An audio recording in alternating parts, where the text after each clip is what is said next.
Irmãos, na oração pastoral, nós temos coisas a agradecer, né? Primeiramente, é o nosso último culto desse ano. Esse ano foi bastante difícil, né, para a igreja, e eu sei que para boa parte dos nossos irmãos o ano foi terrível. Mas lembremos-nos que o Senhor nos preservou. Pessoas com a saúde bem melhor do que a nossa viram a terra sobre os seus rostos. Percebam uma coisa, irmãos, olha, não é porque a gente seja crente que nós somos melhor do que os outros. Nós não somos melhor em nada. Talvez em muitas coisas nós somos piores do que os ímpios, porque nós sabemos o correto e o errado, nós sabemos a verdade e a falsidade, e mesmo assim às vezes nós erramos. O ímpio, coitado, veja, ele está morto nos delitos e pecados, está sucumbindo no erro, vive diante da maldade e proclama aquilo que é falso em seu coração. Ele está morto, miserável, está morto. Mas veja, muitas vezes ele erra sem ter a ciência do erro. Eu só estou querendo dizer com essas palavras que em nada nós somos melhor do que eles. Talvez sejamos piores. Agora entenda, o Senhor nos preservou. A grande diferença que temos não é o porte financeiro que temos ao bolso. Não é diferença nenhuma. Essa pandemia, ela mostrou que tanto vai à cova aquele que nada possui, como aquele que tinha de tudo e em sobra. Então veja, o Senhor nos preservou, e isso é um motivo máximo da nossa alegria. Então nessa oração, na última oração coletiva do ano, em forma de culto, então perceba, agradeça ao Senhor por grande benefício que Ele fez a você, e pregue no seu coração, e isso lhe faz humilhado. De nada você era merecedor. E para piorar a nossa situação, né, quando nós nos deparamos com a palavra de Deus, se tem uma coisa de que a gente era merecedora do inferno, mas Deus usou de misericórdia para conosco, não nos deu aquilo que a gente merecia, e deu-nos a sua graça, ou seja, deu aquilo que a gente não merecia, a sua salvação.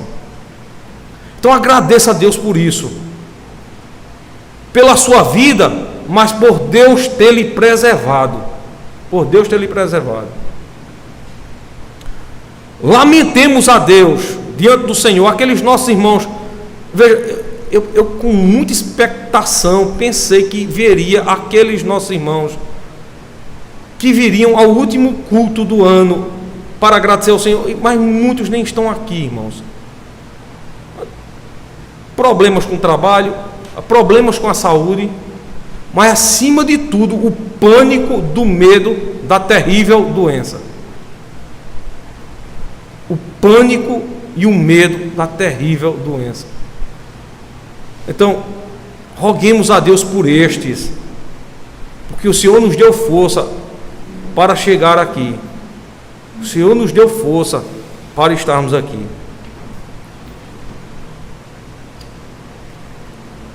A irmã Marlene oferece culto em ações de graças pela cura de Afonso, esposo de sua sobrinha Márcia.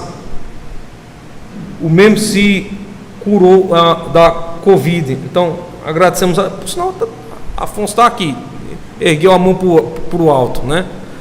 Então, Afonso, lembre-se que o que você merecia era a morte, Afonso, descer a cova, mas o Senhor usou de misericórdia com você, Afonso, e lhe deu a cura. Peça a Deus que Ele lhe dê a paz. Peça a Deus que Ele lhe dê a paz. Paz essa que não é aquela paz que a gente chega do trabalho e diz assim: agora estou em paz, aí amanhã está em guerra de novo, né? Não é essa paz que eu estou falando. A paz é aquela que mesmo no conflito, na guerra, na dificuldade, na tristeza, na calamidade, nós não nos desesperamos, por um único motivo: que o Senhor está conosco. Lembram do capítulo que nos guiou nessa pandemia, né? Expressões do Salmo 23. Eu vou parafrasear aqui o salmista, né? O salmista diz lá no Salmo 23: o Senhor é meu pastor, nada me faltará. Deitar-me faz em verdes pastos, guia-me mansamente por águas tranquilas. Ainda que eu cruzasse, ainda que eu passasse, ainda que eu estivesse no vale da sombra da morte, eu não temeria mal algum. Eu nunca preguei o Salmo 23 aqui na igreja. Deixa eu só ser mais alongado. Nós temos tempo para isso, viu? Deixa eu ser mais alongado para você. No Salmo 23, quando ele fala essa expressão, vale de sombra da morte, era o vale onde o peregrino cruzava e o pastor guiava as ovelhas. Aí lá se encontrava o lobo, o leão e o urso. Veja só, se você tem medo de um rato, se você tem pânico por causa de uma barata, se você tem pavor por causa de uma abelha, imagine você cruzar um vale que você se depara com um lobo, com um urso e com um leão. Você vai cruzar por esse vale e você não vai temer por sua vida, porque você é bom pastor, você teme pela vida das ovelhas. Aí vem o urso e o leão atacar as ovelhas e você vai ao socorro delas. Veja, nós cruzamos o vale da sombra da morte esses dias. O leão em forma de Covid, o urso em forma de Covid, o lobo em forma das temeridades do nosso tempo. Eles nos cercaram e eles queriam a nossa vida. Sabe por que o pânico não nos visitou? Não é porque você é corajoso, não é porque você é forte, mas é porque você tem Cristo, e Cristo lhe guardou, meu irmão. O bom pastor guardou as suas ovelhas. Você ia ser literalmente vítima desse grande mal que assolou o mundo, onde muitas pessoas pereceram. O Senhor nos livrou de todo esse mal. Então, oremos a Deus agora, irmãos, em agradecimento a Ele, e peçamos que a sua palavra fale conosco. Senhor nosso Deus, nós te agradecemos. A tua palavra, ela tem nos falado a verdade, e o nosso coração se conforma a ela. Nós sabemos que em nada somos merecedores, mas a tua verdade ousou nos visitar, e na visita nós o amamos, porque nos sentimos seguros. Agora nós queremos expressar toda a nossa gratidão a ti, Senhor, toda a nossa prece nesse último momento de culto deste ano. Santo Deus, agora ouve o clamor do teu povo, ouve as orações da tua igreja, a igreja que é tua, a tua noiva, aquela noiva pela qual o bendito Senhor deu a vida. Veja, ela expressa agora diante de ti, através de uma prece, de uma súplica. Ela precisa te ouvir, Senhor. Portanto, fala com o teu povo, recebe a nossa gratidão, a gratidão da nossa vida. Nós te somos gratos por nós e por Afonso. Senhor nosso Deus, continua tendo misericórdia de nós, ainda que saibamos que não somos merecedores. Senhor, tem misericórdia de nós, visita-nos e guarda-nos debaixo da tua graça, envolvido no teu poder. O teu povo te ora e te agradece por todo o bom feito que o Senhor fez.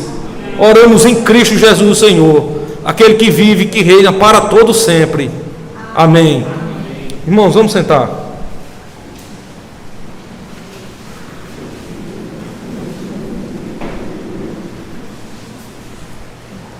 Às vezes a gente fala coisa sem querer, né? Eu falei, irmãos, vamos sentar, como se eu fosse sentar, né?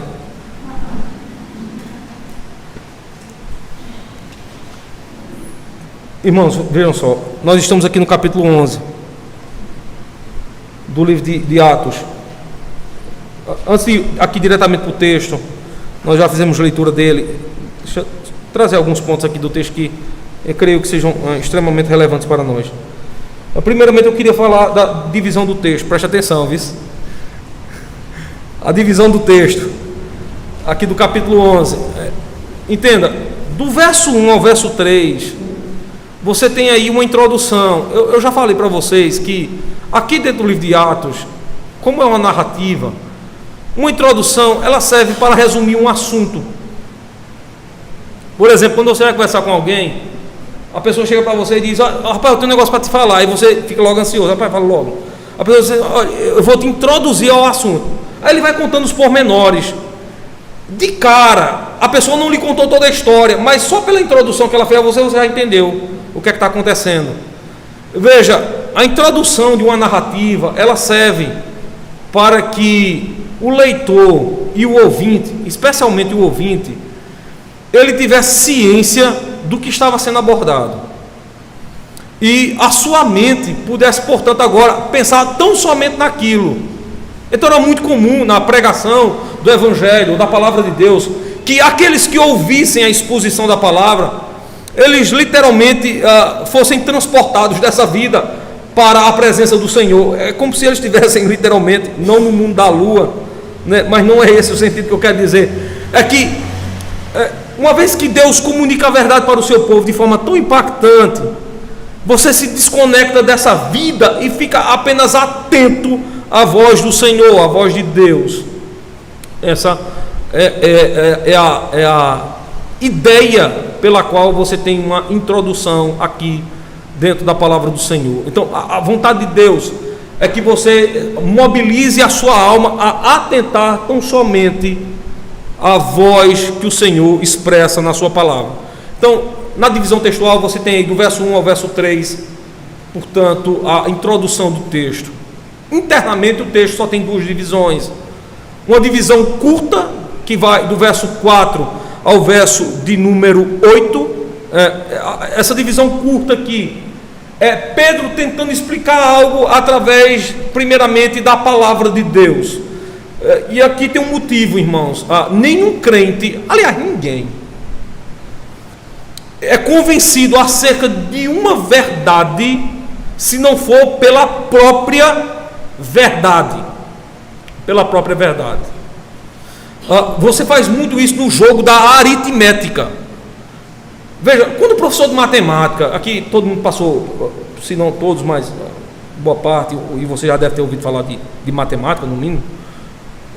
Quando ele coloca lá uma sentença aritmética, aí no final ele coloca a resposta: x é igual a 20.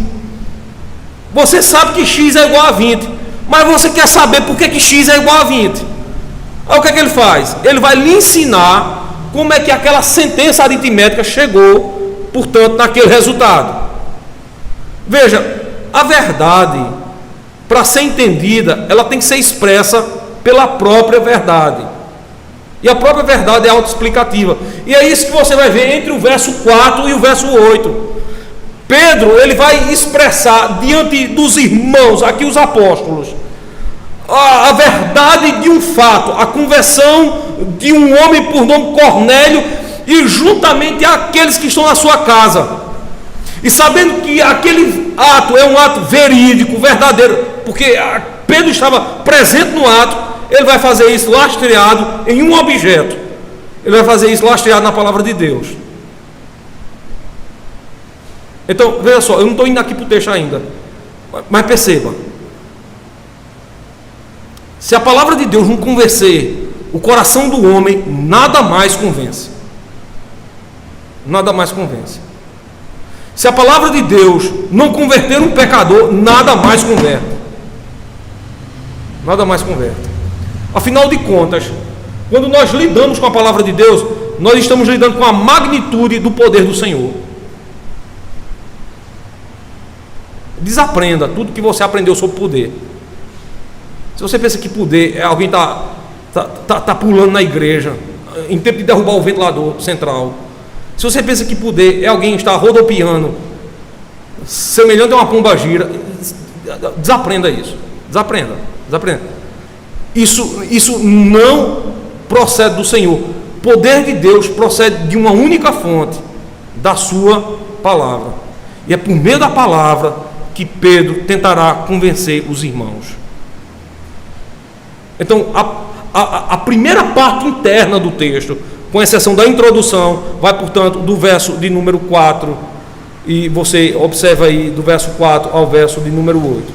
A segunda parte é uma parte extensa, porque Pedro usará do mesmo artifício. Do verso 9 em diante, ele usará para o seu argumento o conhecimento de Deus, a revelação do Senhor. Então ele apela à doutrina da revelação. E que doutrina é essa? A doutrina da revelação é o meio pelo qual Deus faz ciente ao homem quem ele é e qual a sua vontade. Então Deus se revela a pecadores, e na revelação do Senhor nós aprendemos duas coisas. A primeira delas é quem é Deus, e a segunda delas, qual a vontade de Deus. Veja, geralmente cristãos, e aqui eu falo dos cristãos porque nós estamos falando do nosso grupo. Veja, geralmente cristãos têm um desejo no coração. Eu tenho, você tem, e esse desejo é um desejo universal, um desejo comum nosso. Esse desejo comum expressa uma coisa que a nossa alma almeja. E aqui espero que todos nós almejemos isso, irmãos. Veja, nós esperamos conhecer a Deus. Mas veja, Deus espera algo de nós. É que nós conheçamos a sua vontade. Porque, veja, do que adianta você conhecer a Deus, mas se você não sabe qual a vontade dele?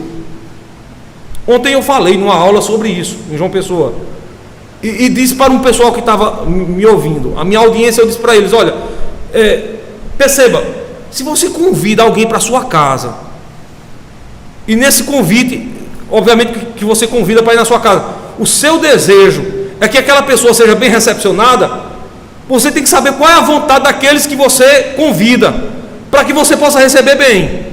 Imagine, você convida alguém para jantar na sua casa, aí você faz uma sopa deliciosa, uma sopa sem igual, uma sopa que você experimenta, foi eu mesmo que fiz, eu não acredito, mas fui eu.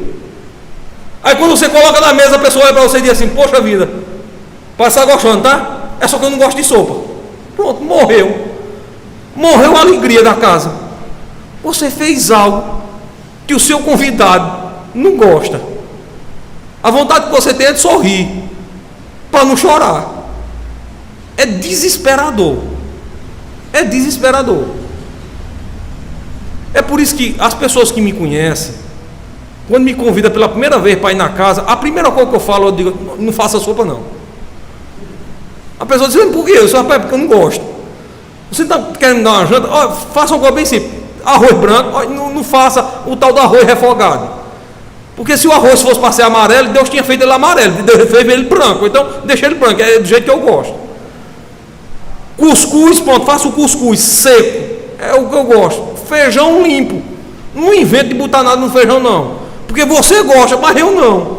Você come e eu fico com fome. Então pronto, se você está me convidando, eu estou logo lhe avisando do que é que eu gosto. Está lembrado da carne? A pessoa assim: como é que você gosta? Da carne eu gosto com a carne seca. Eu estou dizendo isso para que quando você me convidar, e pode me convidar, você faça desse jeito. Irmãos, eu estou querendo dizer isso aqui.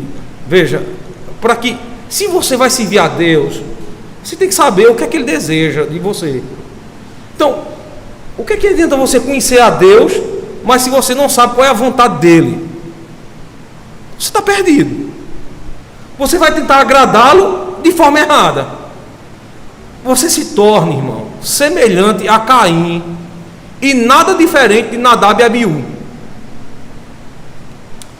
Caim ofereceu a Deus aquilo que era impróprio. Qual foi o resultado? expulso de sua presença. Nadab e Abiú, pensando que estava abalando num culto festivo, cheio de luzes e de fogos, morreu. Tanto Nadab como Abiú, os dois irmãos, filho do pastor, sacerdote Arão.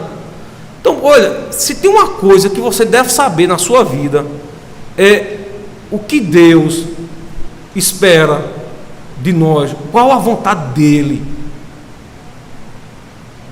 Então, você tem que conhecer a vontade de Deus para que possa servi-lo bem. E é esse o argumento de Pedro para convencer os apóstolos. Ele mergulha sobre a vontade soberana do Senhor. Se na primeira parte ele trata sobre o conhecimento de Deus, na segunda parte ele vai tratar sobre aquilo que Deus requer de nós, aquilo que ele expressa publicamente na sua palavra. E observem que essa verdade, irmãos, ela está do verso de número 9 e ela se estende claramente ao verso de número 16. É quando Pedro mostra claramente o que Deus espera dos irmãos. Por fim, quando a narrativa é boa e quando o diálogo é bom, perceba, é que ela tem uma parte conclusiva. E na parte conclusiva, alguma solução é dada. Você se encontra naquela questão aritmética. Aí a parte conclusiva é o resultado. Se algo não tem resultado, se tornou inócua a reunião, se tornou inócua o conhecimento. Inócua aqui não faz sentido. Então tudo tem que ter uma conclusão. A conclusão, portanto, é a resposta convincente de Deus. O resultado da conversa, o resultado do diálogo. Veja, a conclusão está no verso número 17 e o verso número 18. Então grave bem. O texto, portanto, possui essa divisão. Do verso 1 ao verso 3, você tem uma introdução. Do verso 4 ao verso 8, você tem a primeira parte do texto. A segunda parte do texto, do verso 9 ao verso 16. E a conclusão você tem aí no verso 17 e no verso 18. Ok? Dito isso, bora para o texto? Bora lá, irmãos. Verso 11, aliás, capítulo 11. O Senhor expressa, portanto, o seu desígnio. Veja como o assunto aqui é abordado de forma clara, quando o diálogo é transparente. Veja só. E ouviram os apóstolos e os irmãos que estavam na Judeia, que também os gentios tinham recebido a palavra de Deus. Quem são esses gentios que receberam a palavra de Deus? Foi fácil nós identificarmos, porque domingo passado eu preguei no capítulo 10, e você sabe aqui quem esses gentios que ouviram ou receberam a palavra de Deus. Começando pelo eunuco de Candace, lá no capítulo 6 de Atos. Nós temos aqui o capítulo número 10, tratando do centurião Cornélio e aqueles que com ele estavam. Observe aí com atenção o verso número 24. Diz assim, capítulo 10, verso 24 do livro de Atos dos Apóstolos: e no dia imediato chegaram a Cesareia, olha só, e Cornélio os estava esperando, tendo já convidados os seus parentes e amigos mais íntimos. É desse povo que os apóstolos estão fazendo questão. Verso 2 aí do capítulo 11. Subindo Pedro a Jerusalém, ou indo Pedro a Jerusalém, disputava com eles o que eram da circuncisão, ou seja, com ele estava um debate. A palavra discussar aqui vem de uma expressão grega chamada dialegomai, que significa debate público. Então o debate estava sendo público, porque esses homens da circuncisão é a expressão que Lucas usa para os judeus. Está falando aqui dos judeus. Eles estavam discutindo com Pedro acerca da conversão do gentio. O que é que tem a ver um gentio se convertendo e um judeu achar ruim?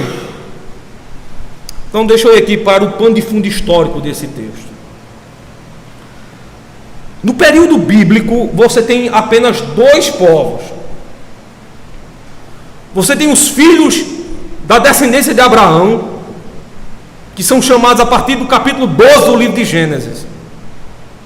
E você tem aqueles camaradas do capítulo 11 do livro de Gênesis, todas aquelas nações que eram conhecidas como gentios. Então só tem dois povos, judeus e gentios. E existe um grande agravo, porque os judeus, em determinado momento, pela própria desobediência a Deus, como resultado do julgamento e da ira do Senhor, Deus levantou os gentios para que os punisse. Então o judeu, quando ouvia falar de um gentio, é como se ouvisse falar com um asco. Gentio? Gentio? O que Deus quer com esse povo, hein? O que é que nós queremos com eles? Para que você entenda melhor essa situação, eu gostaria que você lembrasse aí do que trata o livro do profeta Jonas. Deixa eu tentar resumir aqueles 4 capítulos que lá estão. Deus chega para Jonas, filho de Amitai, e diz assim: Jonas, se levanta e vai até a grande cidade de Nínive e lá profetiza contra ela. Jonas diz do seu coração: vou não. Conversa é essa? Eu judeu, profeta, ter contato com gentio, ímpio, mas vou nada. Mas não vou, eu não vou mesmo. Observem a mim e me vejam aqui como um mapa.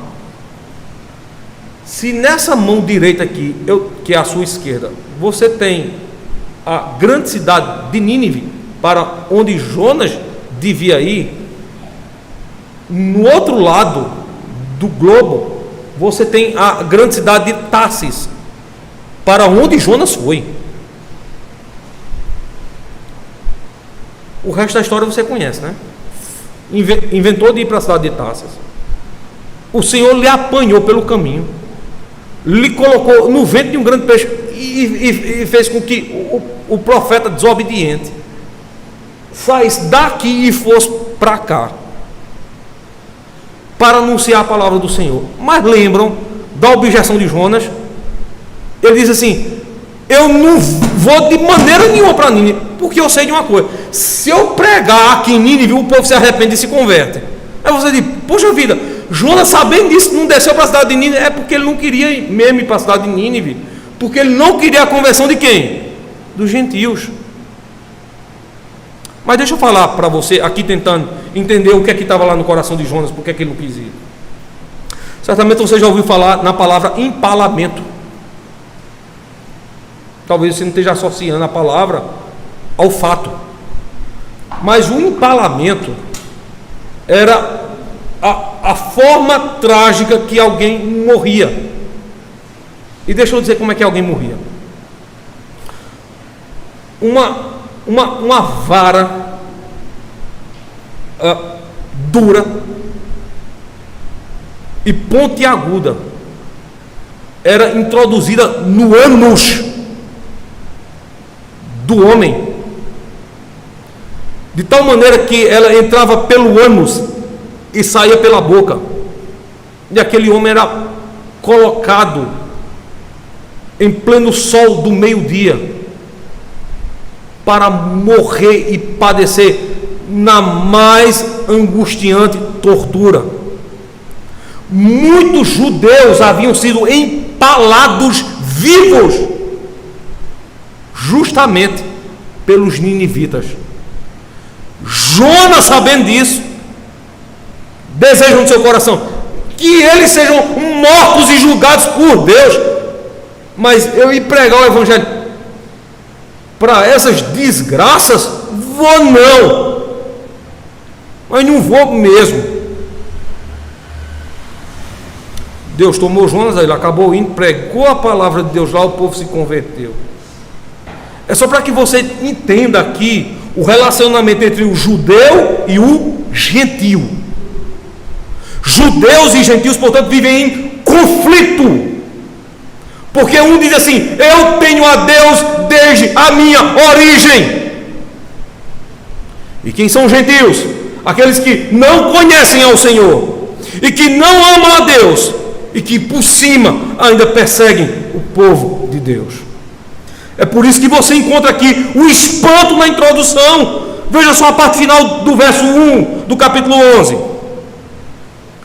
Que também os gentios tinham recebido a palavra de Deus. É o espanto. Como pode Deus salvar gentios? Me explica aí. Um povo tão ruim e perverso. Como pode Deus salvar esse povo? Entendeu a angústia do coração do judeu? Os da circuncisão. E o espanto, por que Deus salvou aqui os gentios? Como é que você vai convencer alguém que tem uma história tão dura e difícil como essa a saber que Deus salva gentios? Como é que você faz isso? O que é que você vai utilizar? Você não utiliza o argumento de si. Veja, no campo filosófico, vence aquele que argumenta melhor. O nome disso é retórica. Você argumenta bem, as pessoas já escutam, creem na sua palavra e dizem assim: rapaz, falou bonito, falou bem. Eu talvez nem entenda o que foi que ele disse muito, mas achei tão bonitas as palavras que ele disse. Ele falou com tanta convicção que, se ele me mandar fazer isso, eu faço. Se ele me mandar subir nesse poste e pegar nesse fio, eu faço. Mas o problema aqui não é a argumentação, é como vai se argumentar. E aqui Pedro recorre. Percebam só. Verso de número 4. Olha para que Pedro recorreu para convencer e converter os homens à verdade. Mas Pedro, verso 4, começou a fazer-lhes uma exposição por ordem, dizendo, veja, Pedro começa expondo a ordem dos fatos, mas expondo o que, irmãos? Ele expõe aqui toda a verdade de Deus. O apelo de Pedro é a Escritura. A consciência de Pedro é uma consciência cativa à palavra de Deus. Sabe por quê, irmãos? O nosso desafio da sabedoria encerra-se quando a palavra de Deus fala aos nossos corações. Se Deus se revela a nós por meio da sua palavra, ora, o nosso debate se encerra. E Pedro, sabendo disso, está falando com judeus que creem na palavra de Deus. Ele então vai usar o argumento da palavra de Deus. Agora veja como ele é metódico nisso. Ele vai fazer uma exposição, e uma exposição aqui é algo detalhado. Os apóstolos entendiam isso. Veja como é que eles entendem exposição. Abra sua Bíblia aí, no livro de Colossenses capítulo 3, verso 16. Veja como é que é tratada aqui a palavra exposição. Colossenses 3,16. Escute bem. Veja só o que é que Paulo diz sobre a palavra exposição. A palavra de Cristo habita em vós abundantemente. Aí ele diz: em toda sabedoria, ensinando-vos e admoestando-vos uns aos outros. Isso aqui é exposição. É fazer com que a palavra de Cristo preencha todo o espaço. E é isso que Pedro vai fazer. Ele quer convencer os homens acerca da verdade. Portanto, ele faz uma apresentação de quê? Da verdade. Nada podemos contra a verdade, senão pela própria verdade.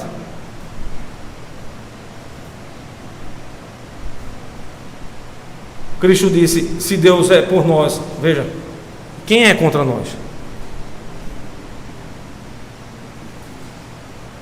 Meu irmão, como é que você tem êxito na sua evangelização ou no seu discipulado?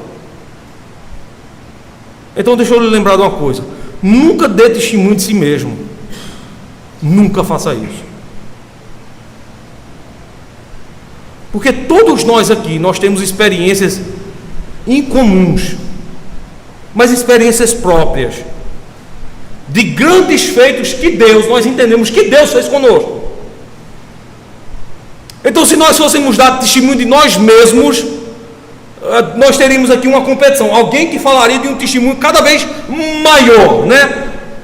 Alguém que poderia dizer assim: olha, o Senhor me livrou da morte, fez isso. Alguém dizia: olha só, fez isso contigo? Pois comigo fez o dobro, fez isso e aquilo. Aí alguém que brada lá do outro ponto: mas pera ainda, fez isso contigo, mas comigo ainda fez maior.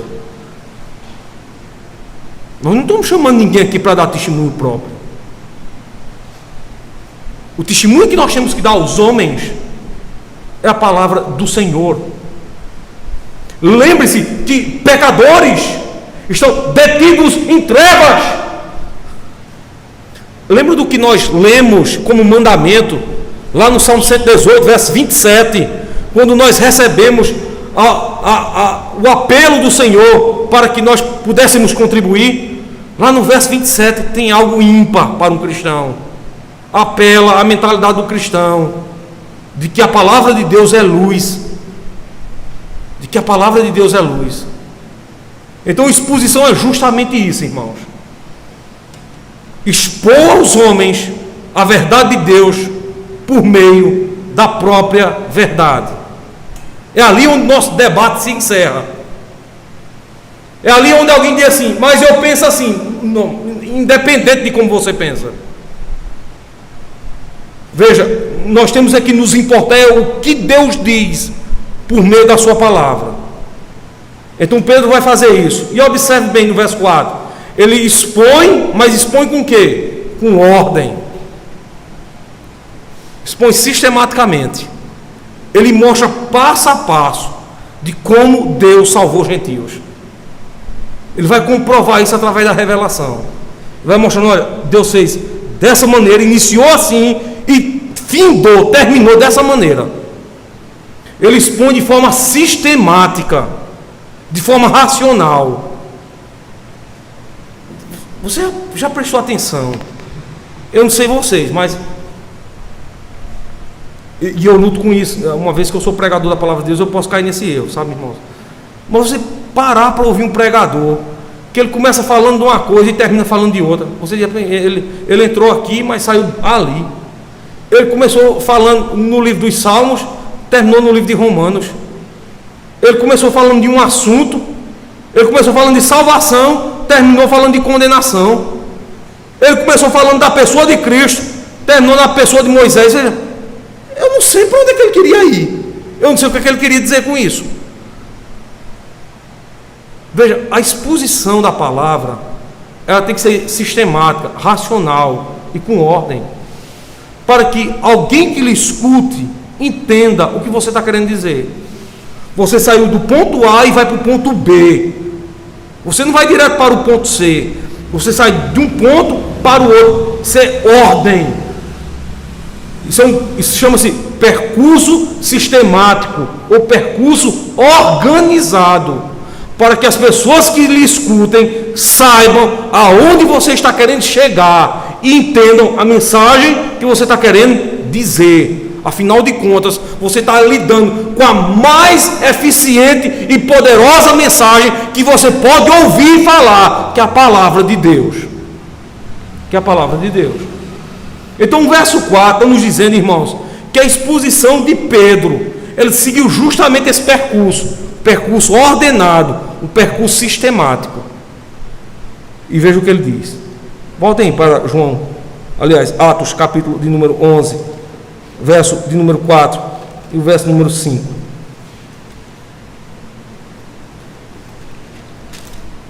Diz assim o texto: mas Pedro começou a fazer-lhes uma exposição da palavra de Cristo, como já vimos, por ordem sistemática, dizendo: estando eu orando na cidade de Jope, tive num arrebatamento dos sentidos uma visão. Entenda só, irmãos, ele não está fazendo um apelo à loucura. Diz assim: olha, eu estava lá dormindo e de repente sonhei. Não, ele não está dizendo isso. Ele está dizendo: eu estava acordado, estava bem, mas eu tive um arrebatamento dos sentidos. Ou seja, acordado estava, acordado continuei. mas eu fui tirado dos meus sentidos. Veja, aqui a palavra sentido está ligada. Está ligada ao tato, está ligada ao olfato, está ligada a todas as coisas sensoriais. É isso que Pedro está dizendo. Eu fui retirado do meu corpo que sente, e meu espírito foi levado diante do Senhor. Veja que esse mesmo ato aqui aconteceu com outro apóstolo. Percebam só, Apocalipse capítulo 1. Veja só como isso se dá com outro apóstolo de Cristo. Apocalipse capítulo 1, irmãos, versos de número 9 e 10, diz assim: eu, João, que também sou vosso irmão e companheiro na aflição e no reino, na paciência de Jesus Cristo, estava na ilha chamada Pátimos, por causa da palavra de Deus e pelo testemunho de Jesus Cristo. Verso 10: e fui arrebatado no Espírito, no meu Espírito, no dia do Senhor. Veja, o que aconteceu a Pedro, posteriormente, aconteceu a João. Quando Deus quis revelar a sua verdade aos seus filhos, Ele os tomou dos locais que estavam. Ele tirou esses seus filhos das circunstâncias em que estavam. Vejam que essa novidade, ela não é uma novidade apenas neotestamentária. Deus já havia feito isso também no Antigo Testamento. Abra sua Bíblia aí no livro de Êxodo, capítulo 3. Veja se não é isso que Deus faz com Moisés. Êxodo capítulo 3, a partir do verso 1. Veja a narrativa. E apacentava Moisés o rebanho de Jetro, seu sogro, sacerdote em Midian, e levou o rebanho atrás no deserto, e chegou ao monte de Deus, a Horebe. Verso 2: e apareceu-lhe o anjo do Senhor em uma chama de fogo no meio de uma sarça, e olhou, eis que a sarça ardia no fogo e a sarça não se consumia. E Moisés disse: agora me virarei e lá e verei esta grande visão, porque a sarça não se queima. Ou seja, Moisés, quando viu aquele evento, disse: eu vou me chegar perto para saber o que é que de fato está acontecendo. Verso 4, olha o que é que acontece. E vendo o Senhor que se virava para ver, bradou Deus a ele do meio da sarça e disse: Moisés, Moisés. Respondeu Moisés: eis-me aqui. E disse: não te chegues para cá. O que é que Deus faz com Moisés agora? Vai mexer nos seus sentidos. Tira os sapatos dos pés, Moisés. Você agora vai sentir. Tira os sapatos dos pés. Porque o local onde você está pisando, Moisés, é Terra Santa. No Egito. Deus chamou no Egito de Terra Santa. Era santo porque ele, Deus, estava lá. Moisés vai se chegar perto. Ele mexe com o sentido de Moisés. Tira o sapato, a sandália dos pés, Moisés. Porque o local onde tu estás é Terra Santa. Sabe com quem Deus fez isso também? Com os profetas. Abra sua Bíblia aí em Isaías capítulo 6. Veja, isso agora vai acontecer também com os profetas. E aqui com o grande profeta messiânico. Isaías capítulo 6, a partir do verso de número 1. Veja só, Deus mexendo com o sentido. Em todas as vezes que isso aconteceu, com João, ele deu a revelação de Apocalipse. Com Moisés, ele mostrou a lei. E com Isaías, ele mostrou o Evangelho. Veja só. No ano em que morreu o rei Uzias, eu vi também o Senhor assentado sobre um alto sublime trono. A cauda do seu manto enchia o templo. Serafins estavam por cima dele. Cada um tinha 6 asas. Com 2 cobriam seus rostos, com 2 cobriam seus pés, com duas voavam. E clamavam uns aos outros, dizendo: Santo, Santo, Santo é o Senhor dos Exércitos. Toda a terra está cheia da tua glória. Os umbrais das portas se moveram, a voz do que clamava, e a casa se encheu de fumaça. Então disse eu: ai de mim, porque estou perdido, porque sou um homem de lábios impuros, e habito no meio de um povo de impuros lábios. Os meus olhos viram o Rei, ou seja, viram a Deus, o Senhor dos Exércitos. Como é que Deus vai mexer com ele? Porém, um dos serafins voou para mim, trazendo na sua mão uma brasa viva, que tirara do altar com a tenaz. Tenaz é como se fossem dois ganchos que o homem que trabalha na solda faz para pegar o ferro em chamas, a brasa viva. Então o anjo, o serafim vai, toma a brasa viva e toca nos lábios do profeta, porque o profeta tinha dito: eu sou um homem de impuros lábios e habito no meio de um povo de lábios impuros, e eu vou morrer, porque meus olhos viram o Rei, o Senhor dos Exércitos. Aí Deus mexe no sentido dele, a brasa lhe queima os lábios. Aí ele recebe uma mensagem. Só para antecipar aqui a mensagem, veja só a mensagem que ele recebe. Verso 9: então disse ele: vai e diz a este povo: ouvis de fato e não entendeis, e vedes em verdade, mas não percebeis. Engorda o coração desse povo, faze-lhe pesar os ouvidos, fecha-lhes os olhos, para que não vejam com os olhos e não ouçam com seus ouvidos, não entendam com o seu coração, nem se converta e seja sarado. É a mensagem que Deus disse, portanto, ao profeta, logo depois de ter tocado com a brasa viva sobre seus lábios. Perceba, o Senhor mexe com os sentidos de João no Apocalipse e lhe dá a revelação. O Senhor mexe com os sentidos de Moisés no deserto e lhe revela a lei.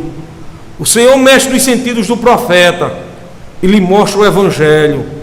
O Senhor mexe nos sentidos de Pedro e lhe revela o que? A sua salvação. É a mensagem de Deus. Era a forma como Pedro está convencendo os apóstolos da verdade. É aqui você, como um crente, quando vai anunciar a salvação para aquela pessoa que você tanto ama, mas que não é cristã, o que é que você faz? Vai falar de si? Não faça isso. Fale de Deus, mas não fale de Deus da boca para fora. Fale de Deus da palavra para o coração do pecador. Revele Deus através do Evangelho. É isso que Pedro fez para convencer e contradizer os seus oponentes, os que com ele debatia. Ele revela o Evangelho. Então, veja como isso vai se dando aqui dentro do capítulo 11 do livro de Atos. Verso 5: estando eu orando na cidade de Jope, tive um arrebatamento dos sentidos, uma visão. Vi um vaso com um grande lençol atado pelas 4 pontas, que descia do céu e vinha até junto de mim. E pondo nele os olhos, considerei e vi animais da terra, quadrúpedes e feras e répteis e aves do céu. E ouvi uma voz que me dizia: levanta-te, Pedro, mata e come. Verso 8, parte final da primeira parte. Então, mas eu disse: de maneira nenhuma, Senhor, pois nunca em minha boca entrou coisa alguma comum ou imunda. O que Pedro estava falando? Alguém pode dizer assim: não, pastor, o texto é muito claro. Ele está falando aqui de um vaso envolto num lençol que vem a ele, e junto disso vem animais, e ele até classifica os animais. Veja, pastor, ele fala dos animais que vinham: animais da terra, quadrúpedes, feras, répteis e aves do céu. Se você não faz uso da palavra de Deus, você pensa que Pedro está falando de animais, não é isso? Mas não é. Olha o verso de número 28 do capítulo 10 aí. O que é que ele diz? E disse-lhes: vós bem sabeis que não é lícito ao homem judeu, Atos 10, 28, ajuntar-se ou chegar-se a estrangeiros, estranhos, homens gentios. Mas Deus mostrou-me que a nenhum homem chame o quê? Comum ou imundo. É o gentio a que ele está se referindo. É Deus mostrando aqui para Pedro que o gentio não mais seria chamado nem de comum e nem de imundo, porque até para estes Deus revelaria salvação. E sabe qual é a máxima prova disso? Somos nós, brasileiros de língua portuguesa, nordestinos, paraibanos e interioranos. Eita, coisa boa, né?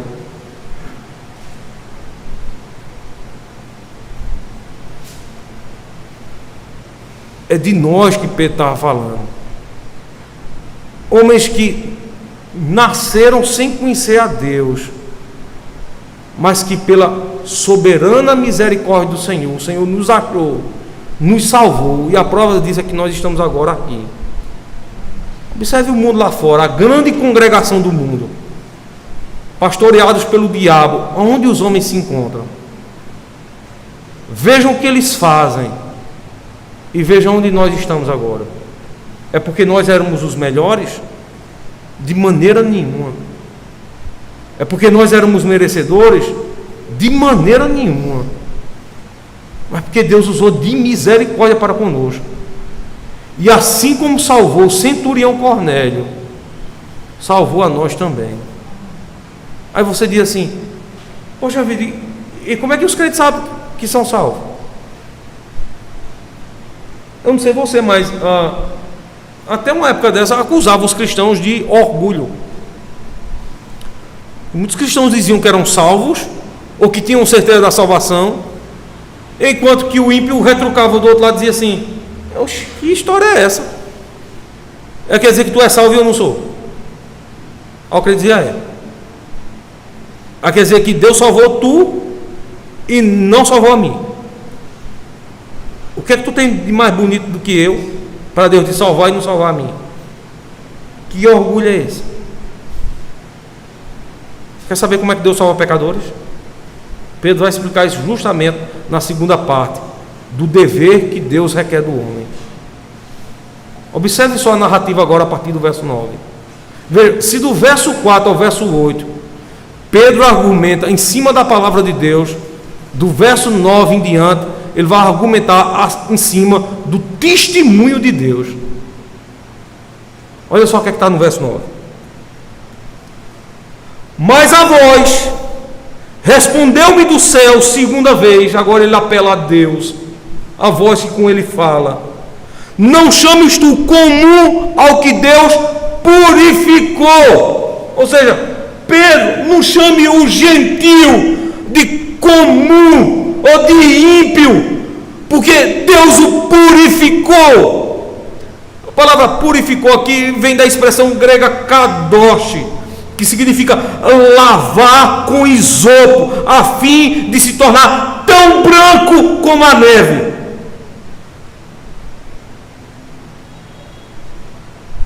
É de onde vem a palavra santidade, que possui duplo sentido. Qual é o primeiro sentido? Santidade é tornar santo, fazer santo. E o segundo sentido? Separar do mundo. Isso é purificação. Deus fazer com que aquilo que estava imundo se torne limpo e agora seja retirado do lamaçal e colocado no lugar de honra, das trevas para a luz, da perdição para a salvação. Esse é o processo da conversão que nós vemos na palavra do Senhor. Verso 10 diz assim: e sucedeu isto por 3 vezes, ou seja, esse fato aconteceu por 3 vezes, ou seja, eu me convenci acerca disso. E tudo tornou a recolher-se no céu. E eis que na mesma hora pararam junto da casa em que eu estava 3 homens que me foram enviados de Cesareia. Lembra que os homens foram guiados por Cornélio, que recebeu a revelação do Senhor, desce até Jope e procura por um homem chamado Pedro. Está lá no capítulo 10 aí do livro de Atos. Ou seja, Pedro está falando agora da ação do Senhor para salvar pecadores. Escute bem.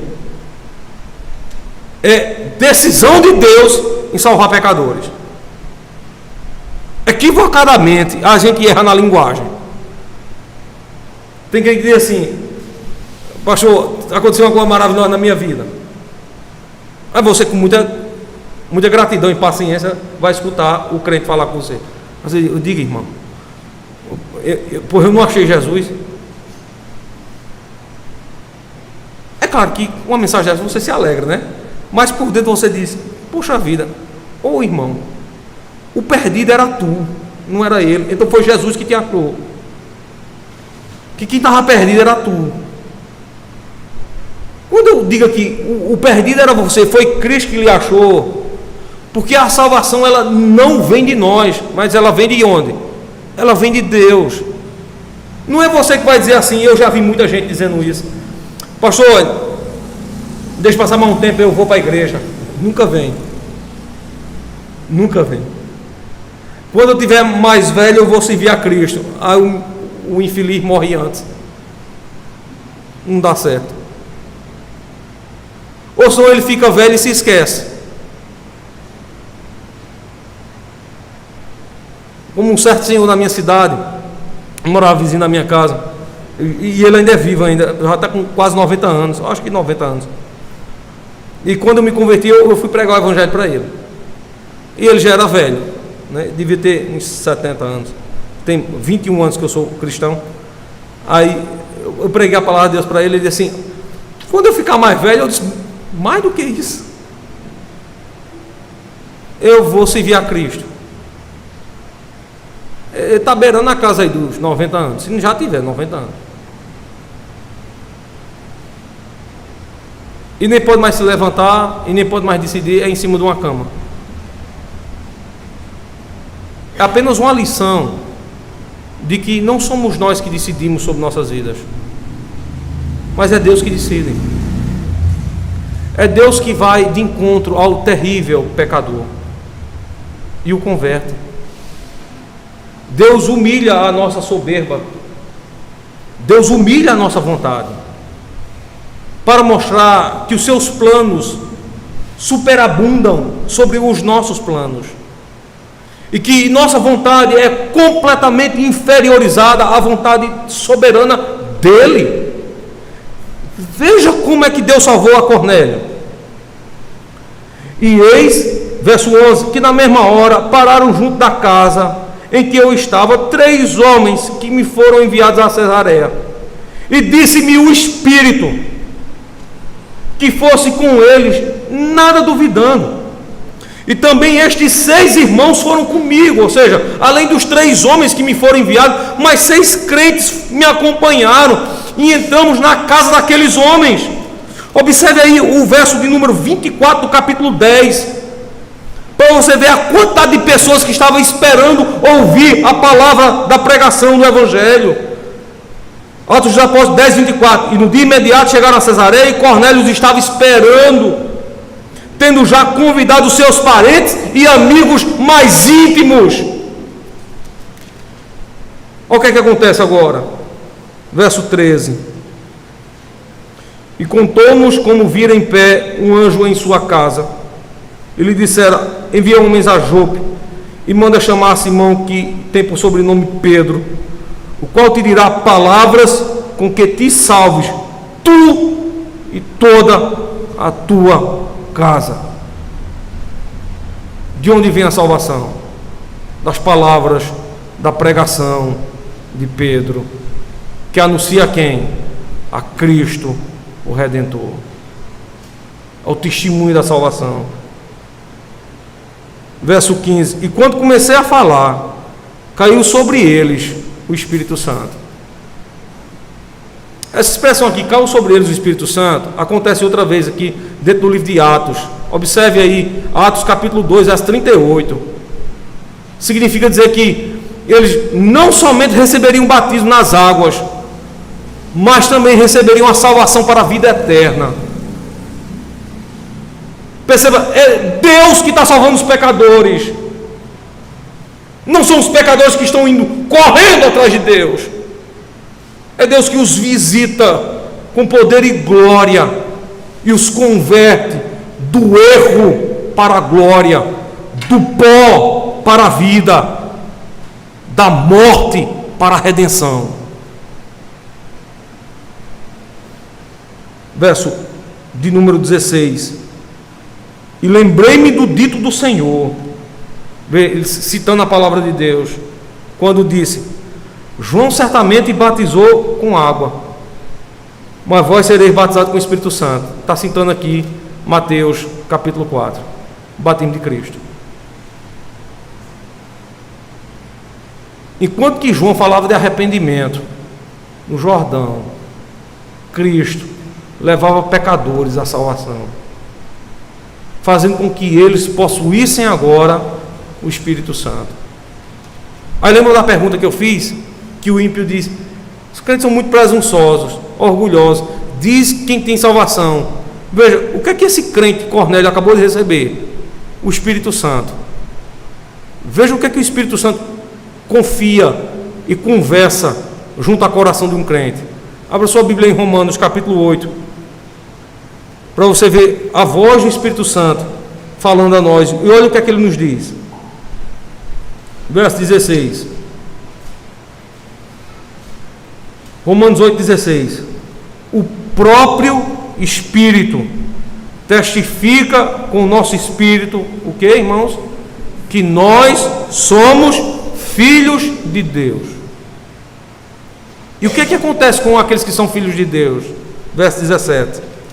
Se nós somos filhos, somos logo herdeiros, também verdadeiramente herdeiros de Deus e co-herdeiros de Cristo, se é certo que com Ele padecemos, para que também com Ele façamos o quê? Sejamos glorificados. Como é que se dá o processo de salvação? É o pecador que corre para Deus? Ou é Deus que o encontra? Quer conhecer a sistemática da salvação? Aí no próprio capítulo 8 do livro de Romanos, observe aí com atenção o verso de número 29 e 30.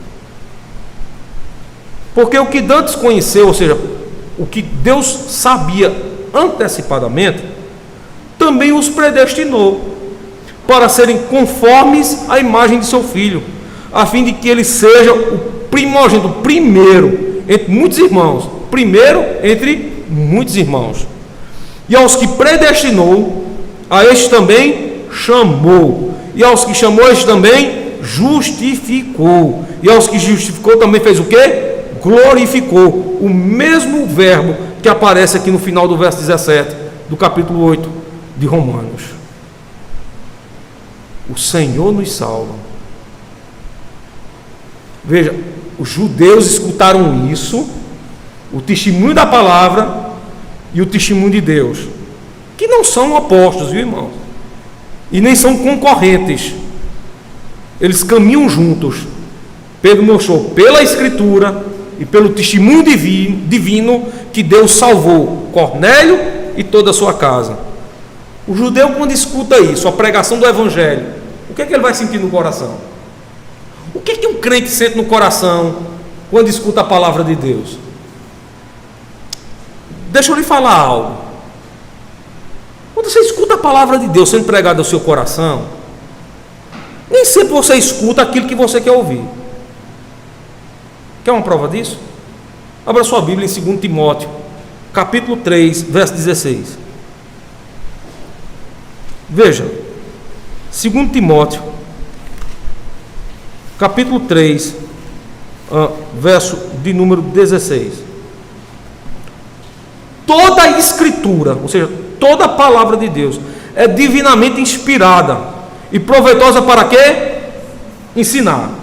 É bom quando nós somos ensinados. Mas para que depois? repreender, é bom ser repreendido? Não, não é.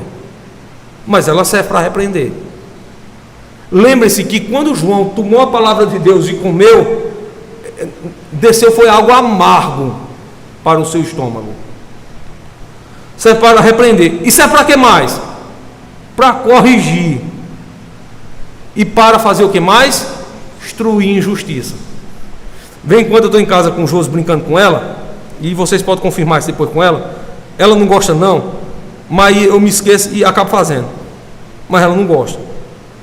Às vezes eu tiro uma brincadeira com ela, aí ela me pergunta, por que você fez isso? Eu disse, para você aprender. Ela não gosta não. Mas eu acabo esquecendo e eu não faço isso por maldade não, né? Porque eu acabo sorrindo e ela fica com raiva, né? Depois ela me perdoa e ela ri também comigo. Mas eu digo para ela, isso é para você aprender.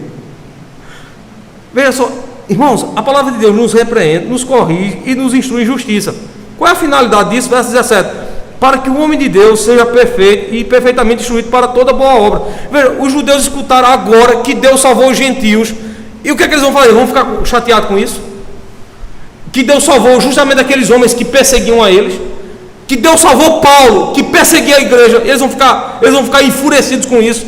Porque Deus fez isso.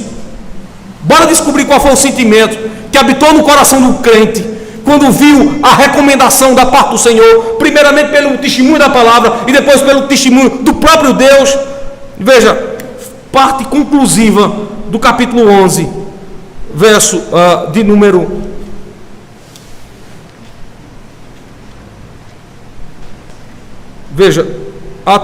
11, na parte conclusiva, verso de número 17 em diante, eles dizem assim: portanto, se Deus lhe deu o mesmo dom que a nós, dom aqui é dom a salvação, está se referindo a Efésios capítulo 2, e o dom gratuito de Deus não vem de vós, para que vocês não se gloriem ou vangloriem. Portanto, se Deus lhe deu o mesmo dom que a nós, quando havemos crido no Senhor Jesus Cristo, quem era então eu para que pudesse resistir a Deus? Ou seja, se foi Deus que salvou a eles, Pedro está dizendo, quem sou eu para dizer assim, não Senhor, não salve, eles são gentios, esse povo é ruim, e eu quero que eles vão para o inferno. Pedro não pode fazer nada. Jonas pode fazer alguma coisa? Deus respeitou a decisão de Jonas. Deus levantou Jonas e disse, Jonas, desce para Nínive. Jonas errou para Tarsis. Aí Deus disse, e vai mesmo, bora ver se tu vai. É como se Deus estivesse dizendo para Jonas, eu duvido. Aí Deus diz, eu por provo. Aí Deus diz, então vai. Aí Jonas vai para Tarsis. Aí toma uma tempestade e o barco começa a ir a pique, vai afundar.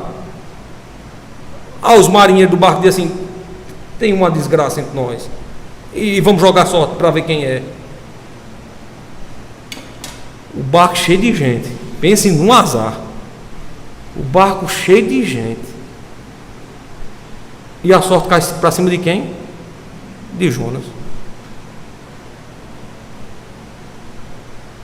Se Jonas fosse ateu, ele podia dizer com toda certeza, o azar da gota, cheio de gente aqui, e cai justamente em cima de mim. O que é que os marinheiros fazem com Jonas? Bora jogar na água. Aí joga Jonas na água, como se não bastasse o azar, vem um peixe e o engole, tira Jonas de Tarsis, leva para Jonas para Nínive, e como se o azar não fosse pouco, 3 dias, 3 noites.